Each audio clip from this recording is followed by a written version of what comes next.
Hello guys, నేను మీ భావన ప్రకాష్. మీరు చూస్తున్నారు tech about today YouTube channel. Guys, ఇవాళ మన టాపిక్ వచ్చేసరికి ఈవీఎం ట్యాంపరింగ్ అనమాట. ఎక్కువగా ఇప్పుడు మనం చూస్తే రెండు తెలుగు రాష్ట్రాలు లేదా మన ఇండియాలోనే ఈవీఎం ట్యాంపరింగ్ గురించి మంచి టాక్ అయితే ఉందన్నమాట. అంటే ఈవీఎం ట్యాంపరింగ్ అవుతున్నాయి లేదా ఓట్స్ వాళ్ళకి ఎక్కువ వెళ్ళిపోతున్నాయి, ఈవీఎంని హ్యాక్ చేస్తున్నారు చిప్ ద్వారా. ఇలా చాలా వార్తలు అయితే మనం ఈ 4 to 5 డేస్లో చాలా చూసాం అనమాట. ఇంక్లూడింగ్ గైస్, ముందుగా అయితే ప్రతి ఒక్కళ్ళు అయితే ఈ వీడియోకి లైక్ చేయండి guys.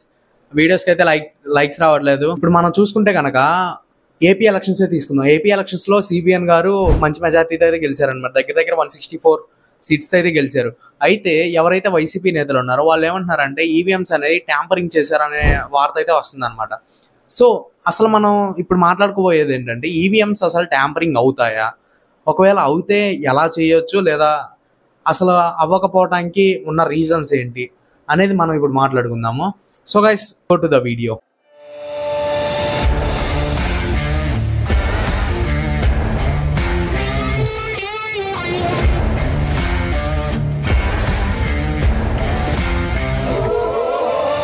Welcome back guys. Friends, ఇప్పుడు ఏంటంటే మనం మాట్లాడుకోబోయేది ఈవీఎం ట్యాంపరింగ్. నార్మల్గా అసలు ఎలక్షన్ ప్రాసెస్ అనేది ఎలా జరిగిద్ది అనేది ఒకసారి చూద్దాము. నార్మల్గా ఇప్పుడు ఏ అయితే ఈవీఎంస్ ఉన్నాయో, ఈవీఎంస్ అండ్ వీవీప్యాట్స్, అవి ఏంటి అంటే మనకి ఈసీ నుంచి అయితే వస్తాయి అనమాట. ఎలక్షన్ కమిషన్ నుంచి అయితే మనకి మన స్టేట్స్కి అయితే వస్తాయి. అవి వచ్చినాక ఎలా పడితే అక్కడ పెట్టరు. అవి ఏంటంటే మనకి హైలీ ప్రొటెక్టెడ్, అంటే లాక్ రూమ్స్ ఏవైతే ఉంటాయో హైలీ సెక్యూర్డ్, ఆ రూమ్స్లో అయితే పెడతారనమాట, స్ట్రాంగ్ రూమ్స్లో అయితే. సో ఇప్పుడు మనం జరగబోయే ప్రాసెస్ గురించి అయితే ఒకసారి చూద్దాము.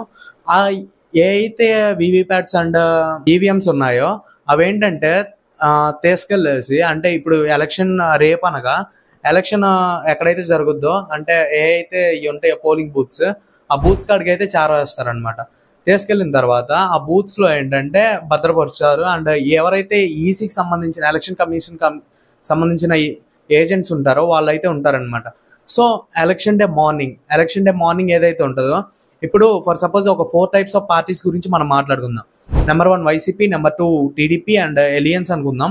అండ్ నెంబర్ 3 వచ్చేసరికి ఓకే, ఇప్పుడు దాంట్లోనే 3 కవర్ అవుతాయి కాబట్టి ఒకసారి చూద్దాము. ఇప్పుడు ఏ అయితే అలయన్స్లో 3 పార్టీస్ ఉన్నాయో అండ్ వైసీపీ ఏదైతే ఉందో, వైసీపీ నుంచి ఒక ఏజెంట్ వస్తారనమాట. వాళ్ళు ఎమ్మెల్యే అయినా అవ్వచ్చు, లేదా ఇంకొకరు ఒక ఏజెంట్ అయితే వస్తారనమాట. అండ్ టీడీపీ నుంచి ఒక ఏజెంట్ వస్తారు, జనసేన నుంచి ఒక ఏజెంట్ వస్తారు, అండ్ బీజేపీ నుంచి అయితే ఒక ఏజెంట్ వస్తారనమాట. సో ఇలా 4 పార్టీల నుంచి 4 ఏజెంట్స్ అయితే వస్తారనమాట. వచ్చేసి ఆ పోలింగ్ బూత్లో అయితే కూర్చుంటారనమాట. పోలింగ్ బూత్లో కూర్చొని వాళ్ళైతే ఒక పేపర్ అయితే తీసుకుంటారు. 4 పేపర్స్ అయితే తీసుకుంటారనమాట. తీసేసుకొని ఎవరైతే ఓటు వేయటానికి వచ్చారో, ఎవరైతే వీళ్ళు ఉంటారు కదా పీపుల్ ఎవరైతే ఓటు వేయటానికి వెళ్ళారో వాళ్ళ ఐడి నెంబర్ని అయితే నోట్ చేసుకుంటారనమాట. 4 members నోట్ చేసుకుంటారు, అండ్ ఇటు ఎలక్షన్ కమిషన్ ఆఫీసర్ కూడా నోట్ చేసుకుంటారనమాట. సో ఎప్పుడైతే ఆ బూత్లో ఎలక్షన్ కంప్లీట్ అయిద్దో టాలీ చేస్తారనమాట. వాళ్ళకి వచ్చిన నెంబర్స్ అండ్ ఎలక్షన్ కమిషన్ కాడ ఉన్న నెంబర్స్ టాలీ అయ్యాయా లేదా, అండ్ వీవీప్యాట్లో పడిన ఓట్స్ ఏదైతే ఉంటే అవి టాలీ అయినాయా లేదా అన్న అవగాహన అయితే వాళ్ళకి వస్తుంది అనమాట. ఓకే, టాలీ అయినాయి అని చెప్పి అనగానే ఏ అయితే 2 copies ఉంటాయో, అంటే ఇప్పుడు ఎలక్షన్ కమిషన్ కాడ ఒక కాపీ అండ్ వీళ్ళ కాడ ఒక కాపీ ఉంది కదా, వీళ్ళ కాడ ఉన్న కాపీ ఏ అయితే అంటే పార్టీ ఏజెంట్స్ ఎవరైతే ఉన్నారో వాళ్ళ కాడ ఉన్న కాపీ ఏం చేస్తారంటే వాళ్ళు తీసుకెళ్ళిపోతారనమాట. వాళ్ళతో పాటే తీసుకెళ్ళిపోతారు. అంటే ఏదైతే ఈ మధ్య కాలం ఉందో, అంటే ఓట్ల లెక్కింపుకి అండ్ ఎలక్షన్ డేట్కి మధ్య కాలం ఉందో, అవైతే స్ట్రాంగ్ రూమ్లో అయితే పెడతారనమాట. VVPATs and EVMs and VVPATs అయితే ఆ స్ట్రాంగ్ రూమ్లో అయితే పెడతారనమాట. స్ట్రాంగ్ రూమ్లో పెట్టేసి వాళ్ళకి ఎవరైతే ఏజెంట్స్ ఉన్నారో, అంటే ఇప్పుడు YCP party agent and TDP party agents ఇలా ఎవరైతే ఉన్నారో వాళ్ళకు ఒక మాట చెప్తారనమాట. ఈ ఎలక్షన్ కమిషన్ అయితే ఒక మాట చెప్తుంది. లైక్ ఎలా అంటే, మీ ఈవీఎంస్ లేదా వీవీప్యాట్స్ ఏవైతే ఉన్నాయో ఈ స్ట్రాంగ్ రూమ్కి సంబంధించిన కీస్ మీకు కావాలంటే మీ ఓన్ కీస్ కూడా మీరు వేసుకోవచ్చు అని చెప్పేసి, మీకు కావాలంటే మీరు ఓన్గా కెమెరా సెట్ చేసుకోవచ్చు అని చెప్పేసి అయితే ఒక మాట చెప్తుంది అనమాట.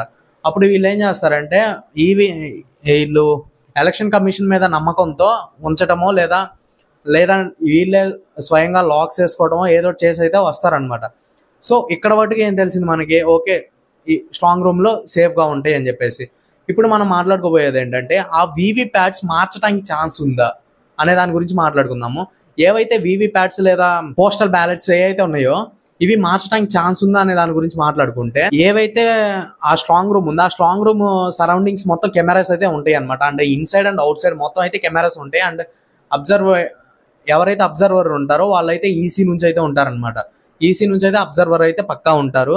అండ్ ఒకవేళ ఛాన్స్ ఉంటే, ఐ మీన్ ఎవరైతే ఈసీ ఉంటారో ఈసీ కనుక ఛాన్స్ ఇస్తే కనుక ఏమన్నా వాళ్ళు ఆ ఓట్స్ లేదా ఇప్పుడు వీవీప్యాట్ ఉంది, వీవీప్యాట్ మార్చాలంటే మనం ఏం చేయాలి, పార్టీ ఏజెంట్ ఉన్నారో వాళ్ళ కాడ ఒక స్లిప్ ఉంటుందని చెప్పా కదా, లైక్ ఇప్పుడు ఎలక్షన్ డే రోజు ఎన్ని ఓట్స్ పడ్డాయి అనేది ఒక స్లిప్ ఉంటుందని చెప్పా కదా, కాపీ.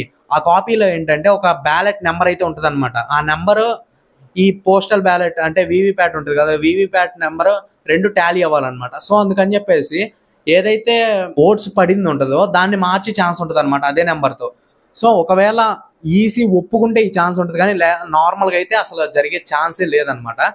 సో నెక్స్ట్ థింగ్ మనం మాట్లాడుకుంటే, ఇలా మార్చడానికి ఏమైనా ఛాన్స్ ఉందంటే అసలు ఛాన్సే లేదు. మార్చడానికి అయితే ఒప్పుకోరు అనమాట ఫస్ట్ ఆఫ్ ఆల్. ఒకవేళ ఒప్పుకుంటే ఇంకా అది మనం ఏం చేయలేము అనమాట. అండ్ ఇక్కడ దాకా జరిగే ప్రాసెస్ అయితే ఇది అనమాట. ఇంకా ఇప్పుడు మనం మాట్లాడుకునేది ఏంటంటే లెక్కించే రోజు అనమాట. అంటే ఏవైతే ఓట్స్ కౌంటింగ్ ఉంటుందో ఆ రోజు అనమాట, ఓట్స్ కౌంటింగ్ డే రోజు ఏవైతే ఈవీఎంస్ అండ్ వీవీప్యాట్స్ తీసుకొస్తారో వాటి మీద ఉన్న నెంబర్స్ అండ్ ఎమ్మెల్యేస్ వీళ్ళు ఉంటారు కదా పార్టీ ఏజెంట్స్, వాళ్ళ కాడ ఉన్న నెంబర్స్ టాలీ అయ్యాయా లేదా అనేది చెక్ చేసుకుంటారు అనమాట. చెక్ చేసుకున్న తర్వాత వాళ్ళ కాడ ఉన్న ఓట్స్ అండ్ వీవీప్యాట్ అండ్ ఈవీఎంలో వచ్చిన ఓట్స్ ఎగ్జాక్ట్ వచ్చాయా లేదా అనేది కూడా టాలీ చేసుకుంటారు అనమాట.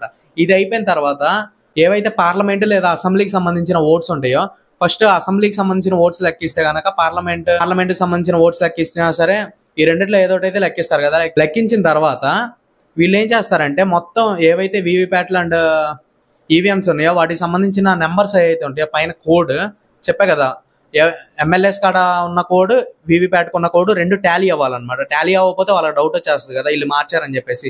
సో రెండు టాలీ అవ్వాలన్నమాట. రెండు టాలీ అయితే కనుక వాళ్ళు సైలెంట్గా ఉండిపోతారు. అండ్ కౌంట్ చేసేటప్పుడు కూడా చూస్తుంటారనమాట. సో ఇప్పుడు ఆ రెండు నెంబర్స్ ఏవైతే ఉన్నాయో ఇప్పుడు వీళ్ళు ఏం చేస్తారంటే ఫస్ట్ మనం పార్లమెంట్ కౌంటింగ్ అనేది అయిపోయినాయి అనుకుందాం. ఆ పార్లమెంట్ కౌంటింగ్ అయిన తర్వాత ఆ వీవీప్యాట్ నెంబర్స్ అన్ని ఒక స్లిప్స్ టైప్లో రాసేసి ఒక లైక్ ఎలా అంటే మొత్తం ఒక బాటిల్లో వేసేసి ఒక 5 స్లిప్స్ అయితే బయట తీస్తారనమాట. లైక్ ర్యాండమ్గా ఒక 5 స్లిప్స్ అయితే బయట తీస్తారు. ఆ 5 స్లిప్స్ అనేవి శాంపుల్ కింద కౌంట్ చేస్తారనమాట. శాంపుల్ కింద కౌంట్ చేసినప్పుడు కరెక్ట్గా వచ్చాయా లేదా అనేది చూస్తారు. కరెక్ట్గా ఐ మీన్ ఇప్పుడు ఆ 5 సంబంధించిన వీవీప్యాట్ల నెంబర్స్ ఎవరైతే ఉంటారో ఎమ్మెల్యేస్ వాళ్ళు చెక్ చేస్తారనమాట. ఓకే కరెక్ట్గా వచ్చాయా లేదని చెప్పేసి.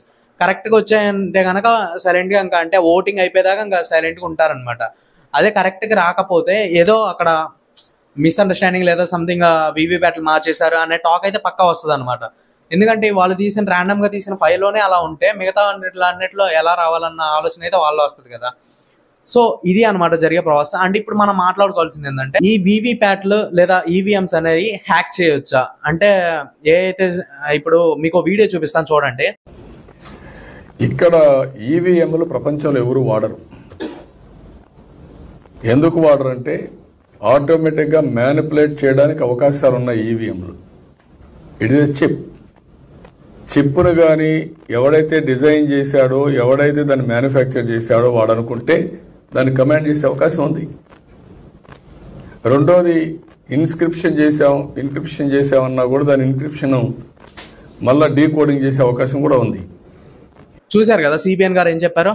సో ఇలా ఏమైనా చేయడానికి ఆస్కారం ఉందా అనే దాని గురించి అయితే మాట్లాడుకుందాం. దాంట్లో అయితే ఒక చిప్ ఉంటుంది నిజమే, బట్ అది హ్యాక్ చేయాలంటే సరే వాడికైతే ఐ మీన్ దాన్ని ఎవరైతే క్రియేట్ చేశారో వాళ్ళకి ఏమైనా ఛాన్స్ ఉంటుంది, కానీ మిగతా వాళ్ళకైతే ఆ ఛాన్స్ అయితే ఉంటుంది అనమాట. లైక్ ఎథికల్ హ్యాకర్స్ వీళ్ళకి కూడా చాలా టఫ్ అయిన పని అనమాట.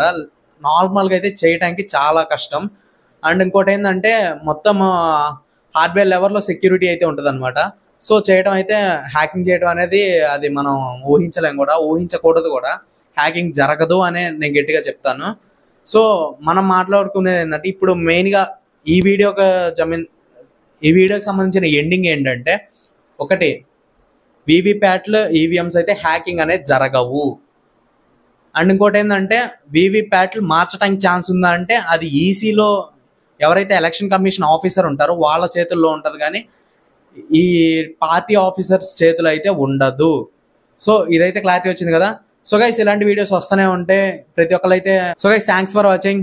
Subscribe for more videos.